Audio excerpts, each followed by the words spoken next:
Listen to the compilation, protect the recording.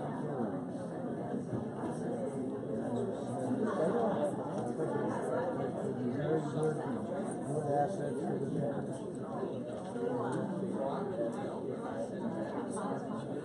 And then there's one of the even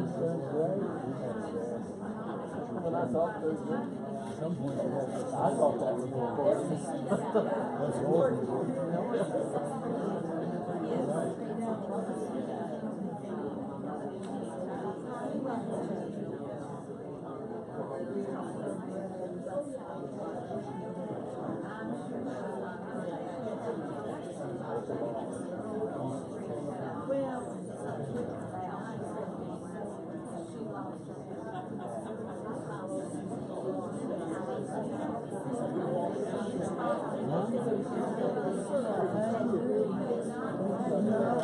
It's not worn out yet, but it's not new either.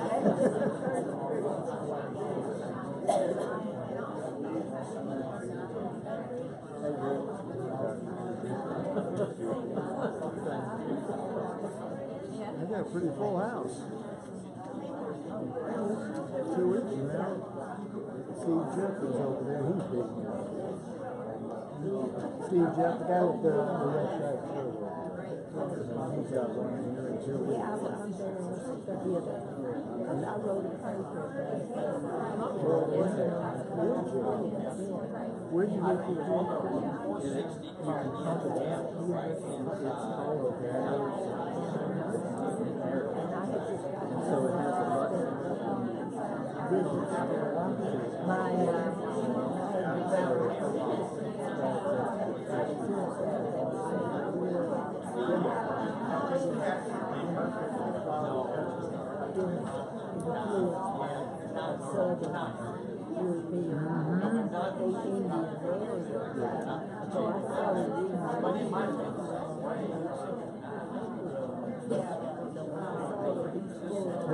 Have you read his book?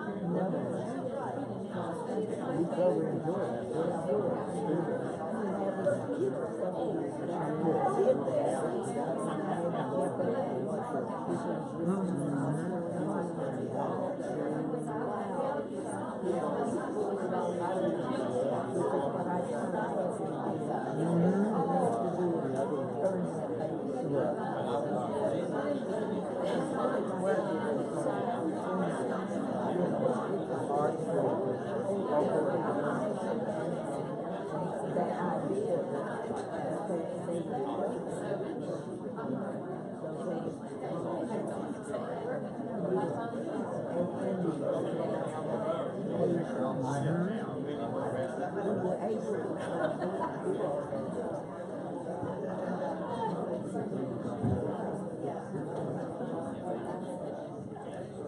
Good afternoon. Good afternoon. Yay! You all sound like a happy group of people. We can be so thankful that we have rain and not snow, so we're glad you all came out. My name is Charlotte Parsons. I have the pleasure of being the director of this library system. And this library system is fortunate to have a group of supporters like our Friends of the Library that for 20 consecutive years has been organizing Sunday with Friends programs. It's been such a wonderful benefit to our community and such a good way to stimulate a lot of interest in reading and in topics that we all need to know more about. I have just a few announcements. I'd like to call your attention to something that the library has been doing every Friday. We do movies for adults. So when we say that, they're going like, you know, I got a movies for adults. It's not that kind of thing. But they're not children's movies. And this coming week, it will be Pride and Prejudice will be the movie that will be shown in this room starting at 2 o'clock. And like everything we do, they're free. We also have computer classes. It's one of the things that I am most proud about with our library system. You know, if you're going to have access to information anymore, you have to be able to use technology. So it's become an important job for our library to teach people how to use all of these new electronic devices.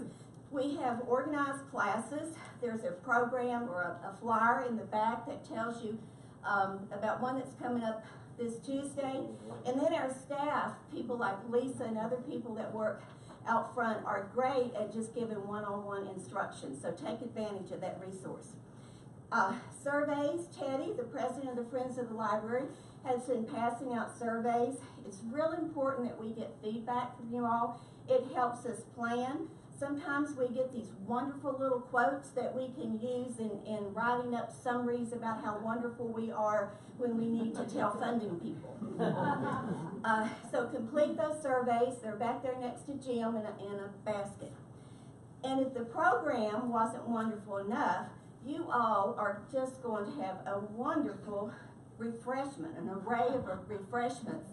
A refreshment committee will be setting up right after our speaker concludes. And so stay around, have refreshments, visit. And then our speaker will also be over here selling and signing books. So that's all of my public service announcements. And now it's my pleasure to introduce someone who is certainly a good friend of the library, Dr. Jerry Jones. I first became acquainted with Jerry when we were working on the Glade Spring Library. He's a wonderful asset to that community and to the Emory and Henry faculty. And we asked him to introduce Joe so he could come at this introduction both as a colleague and from any other perspectives that he would like to share. So I'll turn the floor over to our friend, Jerry Jones.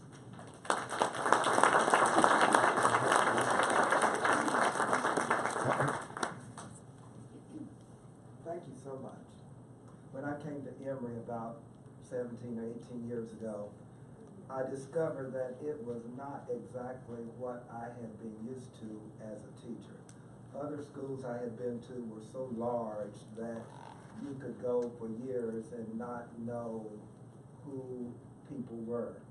But when I got to Emory, I discovered I even know people that teach religion. And lo and behold, before you knew it, and I think it happened because back in the early 2000s, my little church in Glade Spring had 3 Emory students who served as our pastors. We couldn't afford the real thing, so we got and so through those 3 students, we got to know Dr. Reiff, Joe. And at least on one occasion, and maybe more than that, you actually got to come to that church. And I won't talk about the details of the church. I don't remember all the details, but I remember you serving us well back then. What else did I learn that made Emory different? Everybody that works there does like 50-11 things. 50-11 is a term that my mom used, means like you just don't rest because when you finish one thing, you've got another thing to do. So Dr. Reiff, if I remember correctly, has been an associate dean. He has been the head of the religion department and probably still is. And how do you do that and then write a book too? Don't ask me, I don't know how he does it. But anyway, I think you will enjoy his presentation today. I've heard parts of it as we have spoken together at least on 1 or 2 occasions. It is highly fitting that this talk tonight or this afternoon is this month, February, which is Black History Month. And it talks about something that I have spoken about from time to time. And I'm always learning stuff that I didn't know. There's this notion that if you're black, you know all black history. So the more I learn, the better I am. And so let's let not the show begin, let's let the learning begin.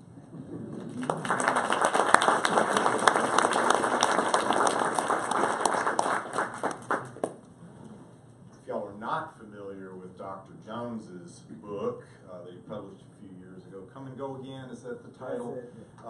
He tells the story of his growing up as an African American in Southwest Virginia and riding a school bus to Bristol to go to school because that's where the black students went, etc. So I would point you in that direction as well. There was a very nice article in the Bristol Herald Courier on Thursday about this event, and I was really pleased and gratified to read a quote that Charlotte Parsons gave to Joe Tennis, who wrote the article. And part of what she said was that the sincerity and sensitivity that comes across when I talk about this subject will inspire and comfort. Well, that's really nice, and I hope you will get some inspiration and maybe even some comfort from the talk. But you know, I'm one of these complex guys, and I like to believe that people can hold one thought or one feeling, more than one thought or feeling in their minds at the same time. So there might be a little discomfort too, and I just want to warn you a little bit about that. I'm curious to know how many people in here would confess to being Methodists or United Methodists. Raise your hand. Oh, wow, a lot of you. Probably a smaller group. How many of you would confess to either being from or having some connection to the state of Mississippi? Fewer, but that's good. Because this is a story both about Methodism and Mississippi. Now, I want to take you back to the year 1975. Most of you in here, I think, well remember that year, I suspect. I was 21 that year, and in January of 1975, I came in the middle of my junior year after going 2.5 years to Wesleyan University in Middletown, Connecticut. I came to Millsaps College, where my dad had taught religion. I carried on the family business, where my dad had taught since 1960, and I intended to only stay for a semester. But something happened that semester that changed my mind, and that was that I met a young woman by the name of Betty Clark, and the rest is history. But the other thing that happened, and it didn't affect my staying there, but the other thing that happened was that I heard for the first time about the Born of Conviction statement. The reason I heard about it was that in the Millsaps cafeteria, where I'm sure that 16 of the 28 signers were Millsaps graduates, and my guess is that they had all eaten in that same cafeteria many times. But in that cafeteria, after the Millsaps Singers rehearsal, which was every day from 12 to 12:50, I ate lunch with a bunch of folks, including 2 friends who have connections to the Born of Conviction statement. One of them was a guy named Sid Connor, whose father, James Connor, is one of the signers. I'm going to show you a little enlarged version of the signers in a few minutes. And he was one of the signers. The other was a friend by the name of Jim Matheny, whose grandfather, J.P. Stafford, was the conference lay leader and was one of the people who supported the Born of Conviction signers publicly. So that was the first time that I actually heard about the Born of Conviction statement. And then 8 years later, when I was a pastor in Jackson, my mother was the conference archivist. And I had heard about the Born of Conviction statement by that time for 8 years. And so one day I went up to the conference archives, and my mother helped me find it, and I made a Xerox copy of it. And since then I have had a copy of it since then. So on the left you see the cover image for the book, and it's a photo taken on September 26th, 1962 on the campus of the University of Mississippi. The African-American man on the right is James Meredith, who a few days later became the first African-American student to register and attend Ole Miss, which had been an all-white institution. The man on the left, who happened to be a Methodist, by the way, is at the time Lieutenant Governor Paul B. Johnson. He was elected governor in 1964 and served as governor of Mississippi. Served as governor of Mississippi for the next 4 years. In the middle is James McShane, who was the chief of the U.S. Marshal Service at the time, and the man whose face is partially concealed is John Doerr, who was a U.S. Justice Department attorney. So McShane and Doerr were escorting Mr. Meredith in hopes that he could register as a student at Ole Miss, because the federal courts had by that time been saying for several weeks that Ole Miss had to admit him. But the lieutenant governor is there and was there to stop him. Now, he's not about to punch Mr. McShane in the face, but that's part of the reason why we chose that cover photo, is because he does look like he's in a kind of offensive, defensive position. On the right is an image of the Born of Conviction statement itself. So what I want to do is tell you the story of the Born of Conviction statement. I want to set that scene first by talking a little bit about Mississippi in the 1950s and the 1960s. Roy Wilkins, who was the executive secretary of the NAACP at that time, said right after Medgar Evers was murdered in June of 1963, there is no state with a record that approaches that of Mississippi in inhumanity, murder, brutality, and racial hatred. It is absolutely at the bottom of the list. Joseph Roten, who was a Mississippi legislator, attorney, Methodist layman from Greenville, and was one of only 2 Mississippi legislators in 1962 who voted against all of the resistance to admit Mr. Meredith to Ole Miss, is quoted as saying, "It's almost indescribable to convey what it was like in Mississippi. You almost had to be there." Now, I need, every time I make this presentation, I want to make it clear that the folks, the white Methodist ministers that I'm going to talk about are really not central to the civil rights movement story in the state of Mississippi.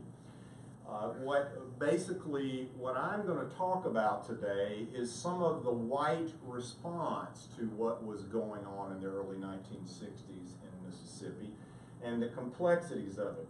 These are the 2 best and most excellent books about the Mississippi Civil Rights Movement. They were both published in the mid-1990s, one by John Dittmer, a white historian, and the other one by Charles Payne, an African-American historian, and they were both excellent sources for me. But what I want to talk about is what it was like for white Mississippians. And this is a quote from Sam Bearfield, who was a Methodist minister and was the director of the Wesley Foundation at Mississippi Southern College, now University of Southern Mississippi, in the 1950s. And this was his way of talking about what it might have been like, what it was like for any Methodist minister who dared to say anything that challenged the race relations status quo in Mississippi in the 50s and 60s. There's simply not any real freedom now to speak out in favor of integration without reprisal. The minister who witnesses in this area is either castigated or left without a pulpit. The attitude of whites in Mississippi, almost without exception, is that we shall have segregation at any cost, including the cost of freedom. And he referred to it as the climate of squelch, which I think is an apt image. So James Wesley Silver, good Methodist name, was a historian at the University of Mississippi from the mid-1930s to the mid-1960s, and published a book in 1964 called Mississippi, the Closed Society. And this is how he defined the closed society. He said, "Its all-pervading doctrine of white supremacy demanded adherence to the true faith and the appearance of a united front. In other words, all white people are on the same side. They all want things to stay the same. True commitment required that nonconformists and dissenters from the code be silenced or, in a crisis, driven from the community. Violence and the threat of violence confirmed and enforced the image of unanimity. On the right is a quote from Shirley Holston, whose husband was a Methodist minister. My wife and I knew him when we were pastors in the 1980s in Mississippi. Shirley's brother-in-law, James Holston, was one of the signers of Born of Conviction. And she said in those days, referring to the 50s and 60s, and she's talking about white folks. She was white. She didn't have much understanding of the black experience. You had to travel in a narrow little lane, and if you stepped 1 foot over the line, you were in trouble. So here's a map of Mississippi, and just a little to illustrate what was going on in Mississippi Methodism in the 1960s. There were 4 annual conferences, 1 white conference in the north, 1 black conference in the north, 1 white conference in the southern half, and that was called at the time the Mississippi Annual Conference, and it's the southern half that we're talking about in the Born of Conviction story, and a black conference. This is a picture of John Satterfield, who was a well-known attorney and Methodist layman. He was actually president of the American Bar Association for a year in the late 1950s. He was also a close advisor to Governor Ross Barnett, who we're going to see in just a minute. And I'm going to call the sentiment expressed in this quote Satterfield's assumption. And it was assumption that he and many other, vast majority of white Methodists, made about white Methodists in Mississippi at the time. Our bishop, our ministers, and our laymen, and that would include women, of course, stand solidly for the Southern way of life. Now, if y'all don't know what that phrase means, the Southern way of life is code language for we want things to stay the way they've always been. The maintenance of the integrity of the 2 great races in our churches, our schools, and our homes is consistent with the principles of Jesus Christ. Now, that's a nice way to dress up racism, in effect. And he assumed that all white Methodist lay and clergy agreed with that. So, and there's Ross Barnett, who Satterfield was an advisor for. Barnett was the governor when, as James Meredith was attempting to work with the NAACP, supporting him in their legal representation to be admitted to the University of Mississippi. And about 2.5 weeks before the riot that took place on the Ole Miss campus, Barnett said, Mississippi will not surrender to the evil and illegal forces of tyranny, and no school will be integrated in Mississippi while I'm your governor. The ironic thing about that is he knew very well when he said that he was not going to be able to keep Meredith out of the University of Mississippi. That was politics, in effect. Most things are politics, of course. So here's a little larger version of that picture that is on the cover of my book. September 26th. The picture on the right is some of the hundreds of U.S. Marshals who came to the Ole Miss campus on the afternoon of September 30th, 1962, a Sunday night. Mr. Meredith was already secretly ensconced in a dorm about, maybe a quarter mile behind the Lyceum building. No one knew he was there. And basically, they were there to keep order when Mr. Meredith came the next morning to that building to register. But a crowd gathered. A lot of it was students, but there were also people there who had come from other places, basically to fight the feds, in effect.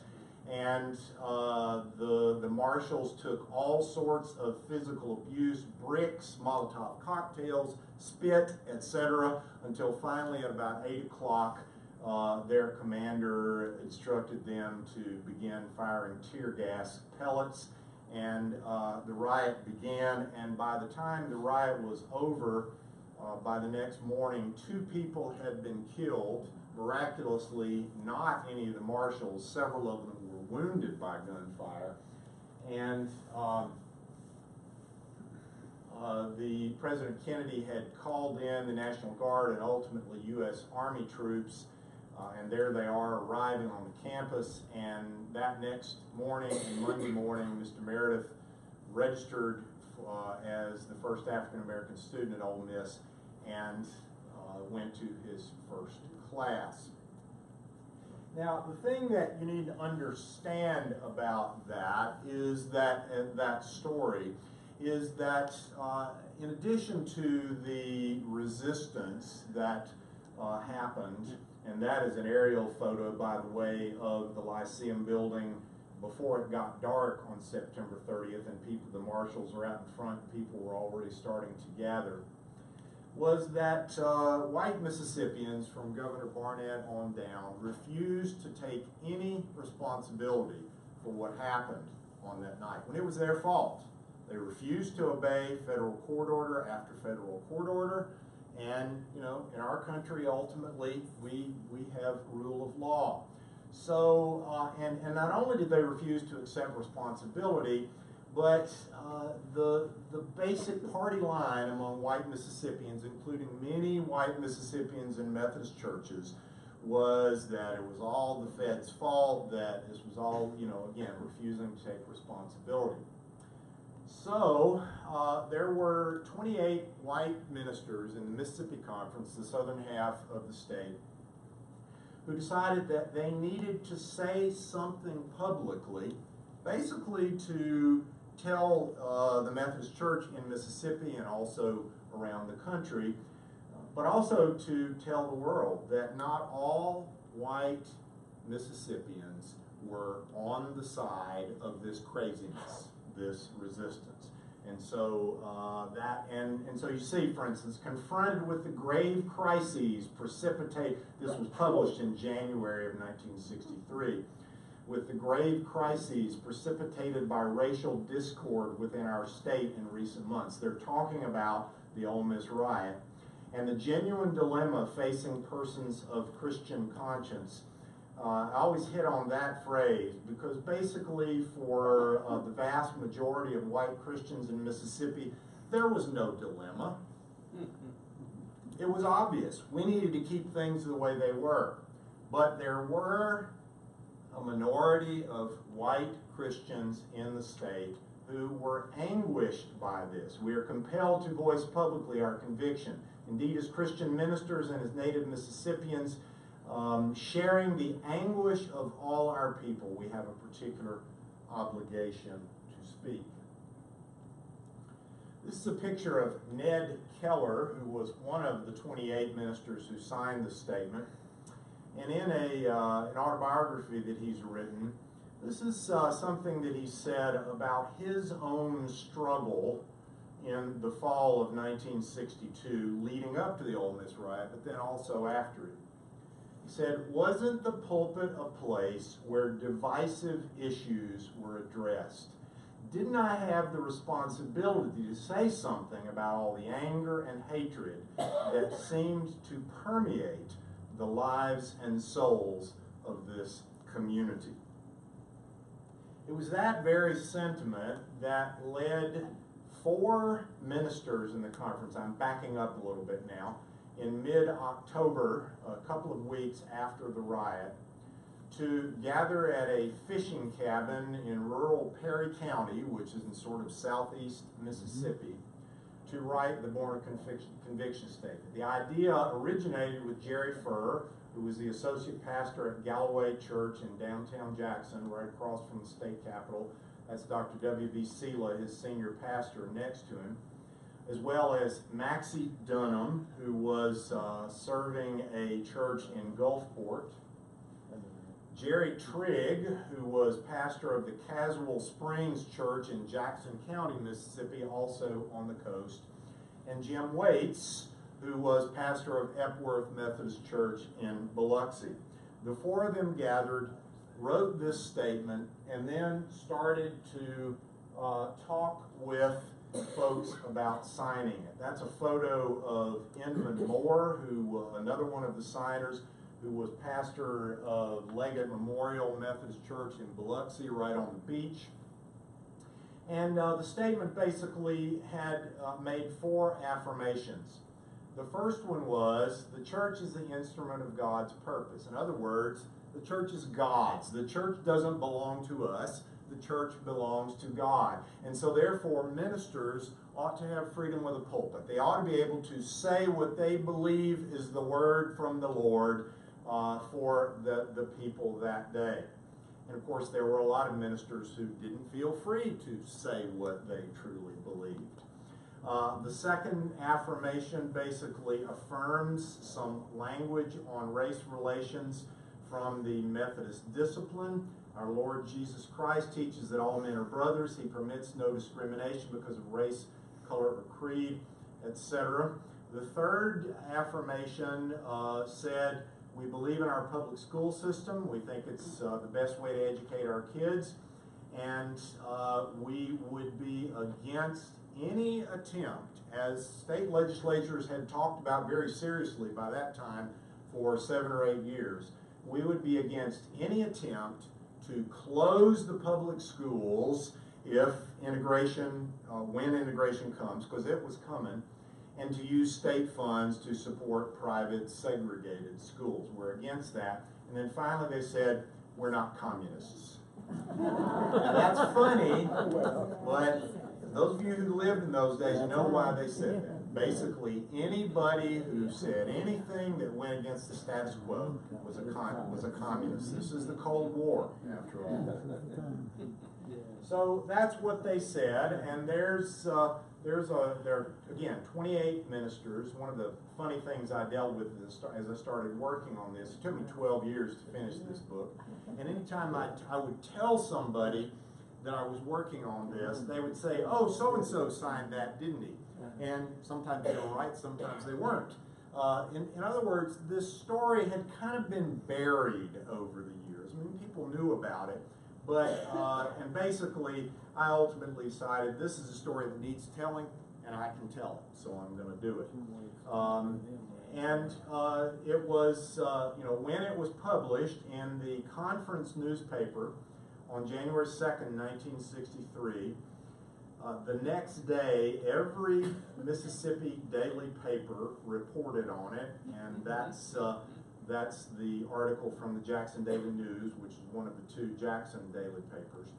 And as signer Rod Intrican said, when it came out and when it hit the media, it was like a bomb exploding in the state of Mississippi and in the Methodist Church in Mississippi, the white Methodist Church. The signers did get some public support for their statement.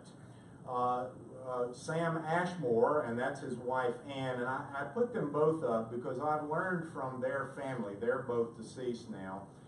Sam was the editor of the Mississippi Methodist Advocate that published Born of Conviction, but his wife Ann was kind of an unpaid assistant, and his daughter and his granddaughters are certain that she wrote many of the editorials, especially the ones that took bolder stances on race.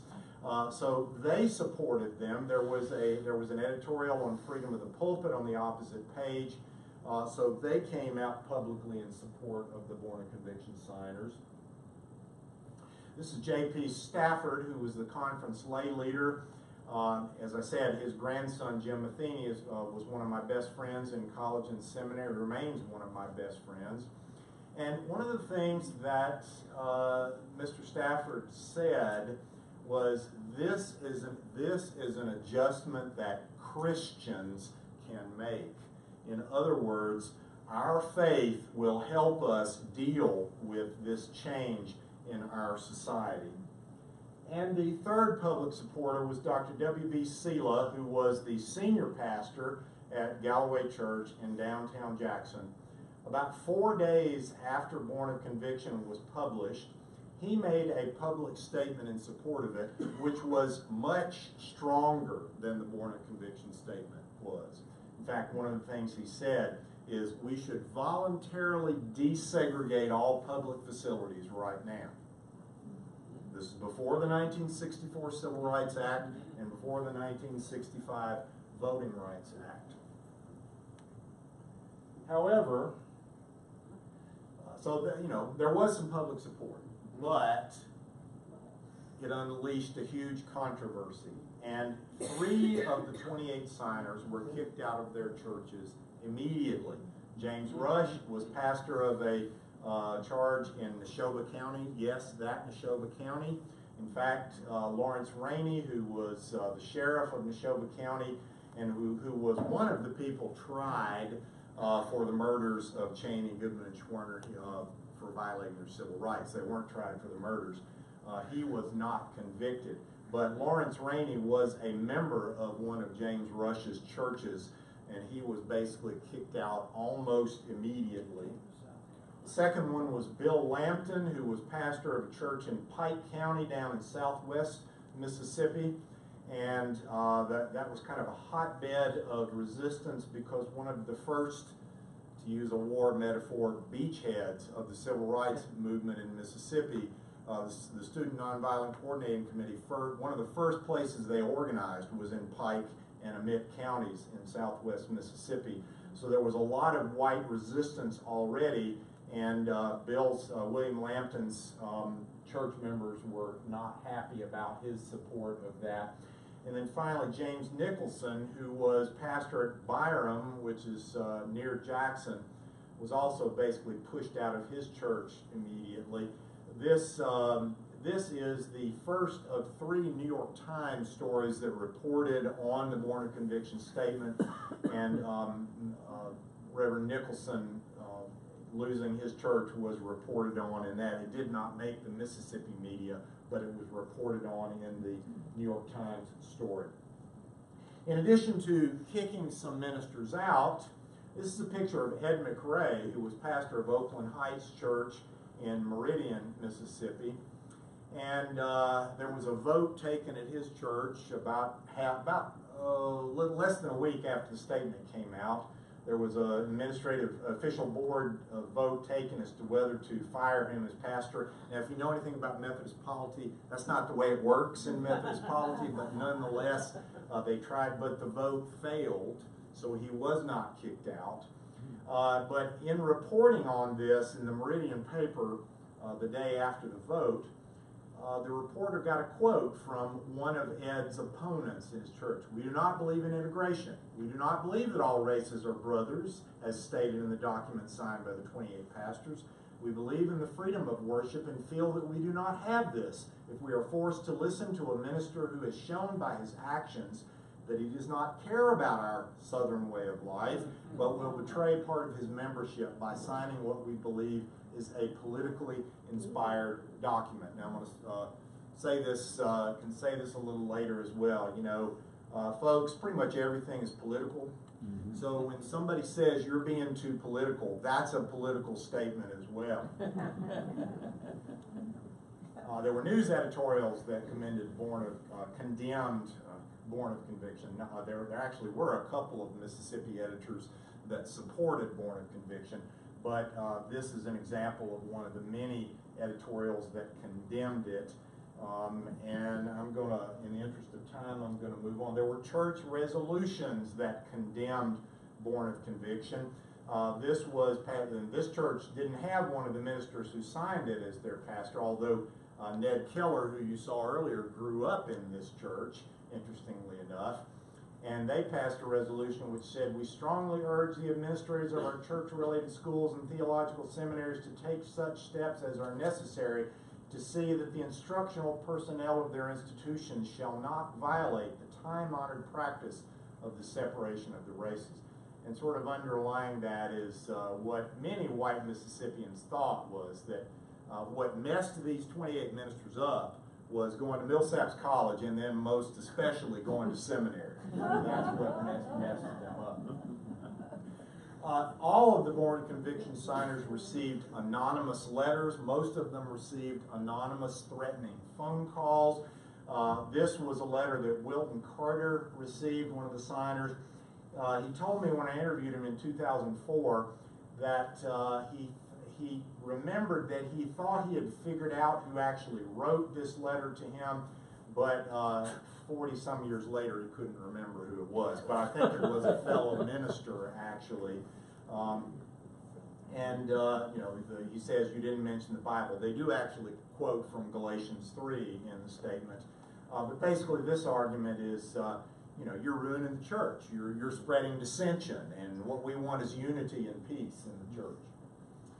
There were other pastors who rejected Born of Conviction. This is a letter that one wrote to Sam Ashmore, the editor of The Advocate, saying, I also believe that God is the Father of all mankind, but he created every race and color and intended for man to stay that way. I believe in justice for all, but I also believe in race purity. Here was a letter that Reverend Ashmore received from a layperson in Jackson, Methodist layperson, who said, all my life I've considered the Methodist Church my church, and I love my church, but the action of some of our ministers who apparently are trying to consolidate our church with politics, there's that accusation again, are taking my church away from me. Now, this may not be completely fair to this man, but basically the way I read that is, you're taking my church away from me because it's not supporting my own prejudices, etc. The annual conference, Bishop Marvin Franklin was the bishop at the time, and this is really kind of a sad story.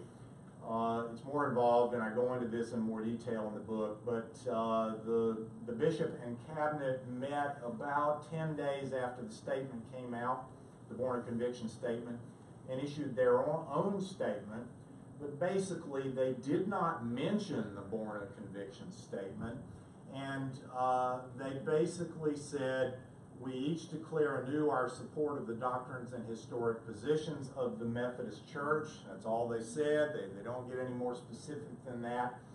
But then they go on to point out that in the Methodist Church, integration is on a voluntary basis, so nobody's going to make you accept African Americans in your churches. In other words, comforting these folks who were upset about that possibility. And then it says, our conference has a great program in evangelism, education, and missions. Let's move on, basically. No support for the signers whatsoever. They basically more or less ignored the statement. This is a letter that all of the signers received. This one was signed. And part of what, and by the way, that statement in the response from the bishop and cabinet about supporting Methodist doctrines and historic positions and all of that, people could interpret that any way they wanted to. And this guy definitely did. And one of the things that he said was, he basically was very critical of Born of Conviction, and he said, our responsibility in the Methodist Church is for winning souls to Christ. That's the controlling purpose. And basically what he meant by that is, don't mess in politics. Well, I don't know about y'all, but I have believed for a long time that the purpose of the church doesn't just involve spiritual things apart from what goes on in the world. And in fact, Elton Brown, one of my favorite signers, I knew several of these people very well, he's still living. Elton Brown responded to that viewpoint that was expressed by some of his church members. He was in Natchez. And this is a letter that he wrote to James Silver, the Mississippi the Closed Society author. Several church members said that if everyone would leave these problems alone, they would soon die away. I pointed out that everything that touches human society at any point has a religious significance. In other words, the purpose of the church is not simply to be quote-unquote spiritual. It's to deal with what's going on in the world and respond to it. There was some support from church members. It was not that much, but there was some. This is a picture of Buford Dickinson, one of the signers. He was at Decatur Methodist Church, which is in East Mississippi. They had a board meeting after the statement came out, And the board chair gave basically everyone the opportunity to ask Buford whatever questions that they had of him. And there were some people that were upset with him, certainly.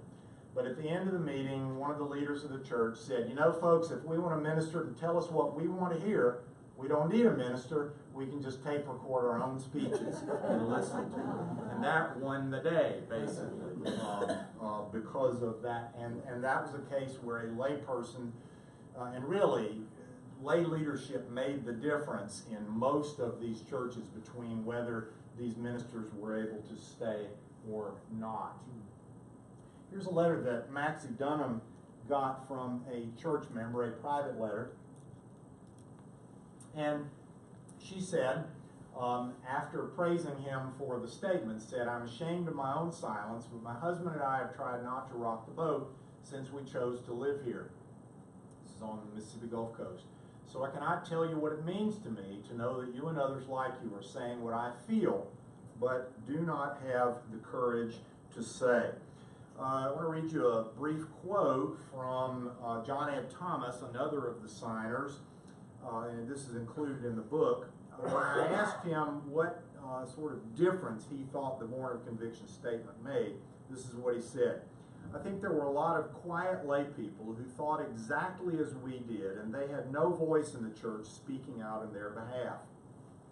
They weren't going to say anything, weren't going to shake the boat themselves, but it at least gave them encouragement and courage to hang with the church, even to feel good about themselves, to know that somehow there's somebody there who represents us and thinks like we do.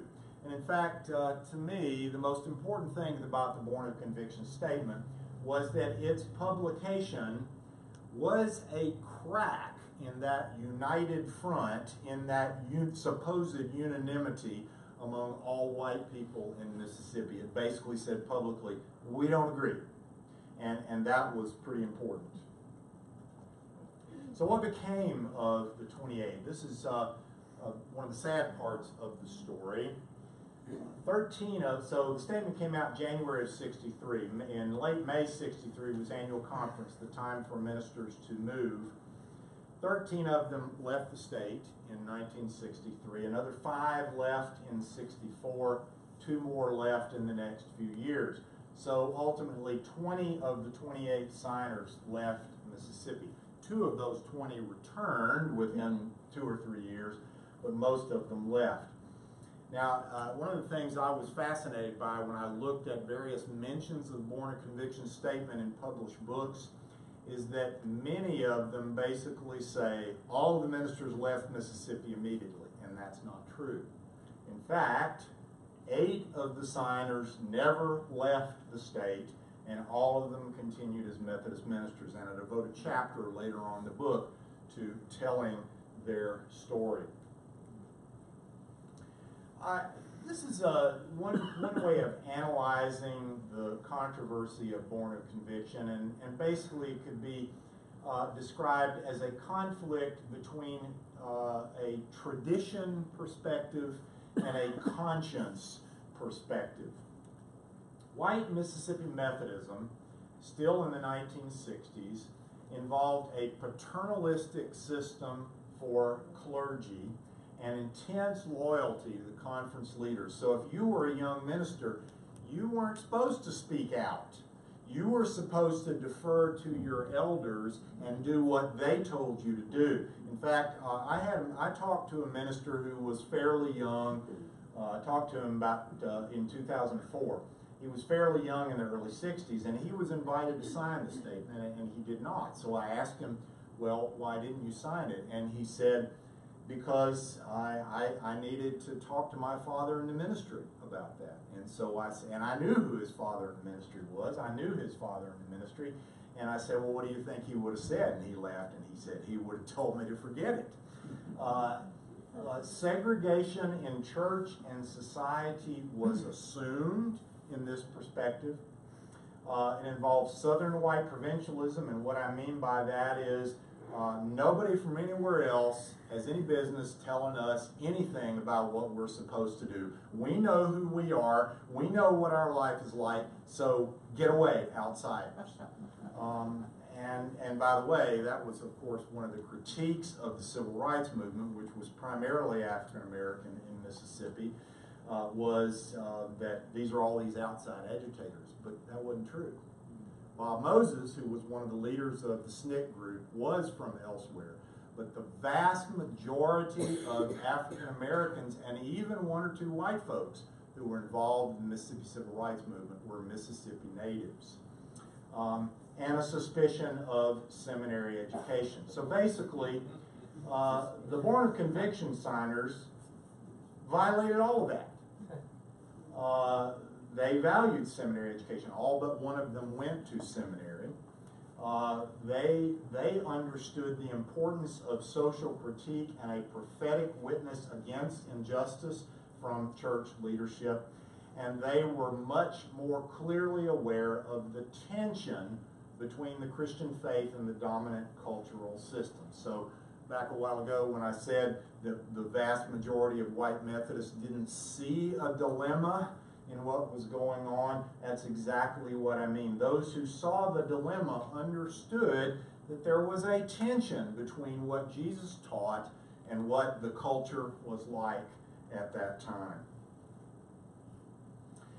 Very quickly, I said a minute ago that I spent a long time working on this book, and it really was, I at times felt it was sort of like the proverbial herding of cats to try to figure out how to tell the story. Insert whatever overworked cliche you want into that. Because I was trying to tell the story of 28 people. So how do you do that? You don't just go, here's person one's story, here's person two's story. By the time you get to about person 7 or 8, you're getting bored. So what I decided to do was to take a kind of chronological thematic approach in which the first 3 chapters lead up to the creation and publication of the statement. And so there's a background chapter on Methodism in Mississippi. As I say in the first sentence of that chapter, Born of Conviction is a Methodist story and a Mississippi story, and the stories intertwine. Then I took a look at what was it about these folks who ended up signing the Born of Conviction statement that led them to make this stand.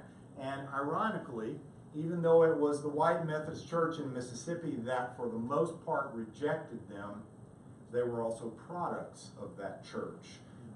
And that's one of the fascinating tensions, I think. Then I described what Mississippi was like in 1962, kind of at the height. 62 to 64 is kind of the height of white resistance of the Civil Rights Movement in Mississippi. Then there's a section on the statement itself, the creation of it in chapter 4. And then basically I decided that in order to describe what happened when the statement came out, I really needed 2 chapters. The first one talking about Born of Conviction more as a media event, what happened in public, but then also to describe what happened in the various congregations and communities, more on the level that wouldn't make the newspapers. Section 3 is about what became of the signers, and that 9th chapter is about those 8 ministers that did stay. And then the last part I called Memory and Legacy, which basically talks in chapter 10 about what did Born of Conviction accomplish, how has it been remembered. Basically, it had been kind of buried in Mississippi Methodist history. And in 2013, on the 50th, shortly after the 50th anniversary of its publication, the signers were honored by the Mississippi United Methodist Conference, now all black and white since 1973, now the whole state since the late 1980s.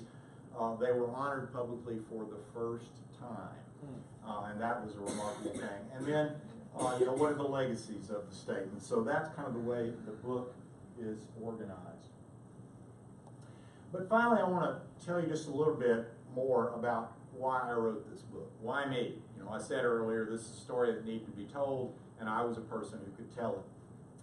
Well, Martin Luther King's letter from Birmingham jail has a very powerful section in which he talks about his disappointment with the white moderates and with white Christians, and how they had failed to support the civil rights movement.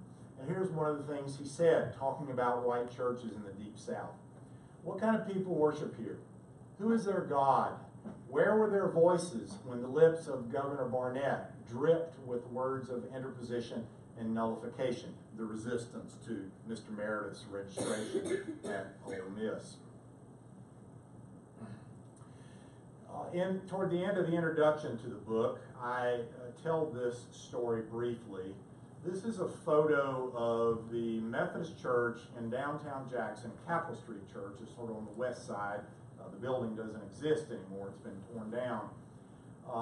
Where my family went when we first moved to Mississippi from 1960 to 1964. And here's an enlarged version of the photo. What you can see here, and this picture was taken in October of 1963. What you see here is a group of 3 young women. They were Tougaloo College students. Tougaloo was a historically black college on the northern edge of Jackson. 2 of the students are black. Their names are Betty Poole and Ida Hannah. And the white student is named Julie Zaug. And then these 2 men right here are white ministers from Illinois, Gerald Forshee and Donald Walden, who had come down. This was a part of the Jackson Church Visits campaign. A friend of mine, Dalton Lyon, published a book about the Jackson Church Visits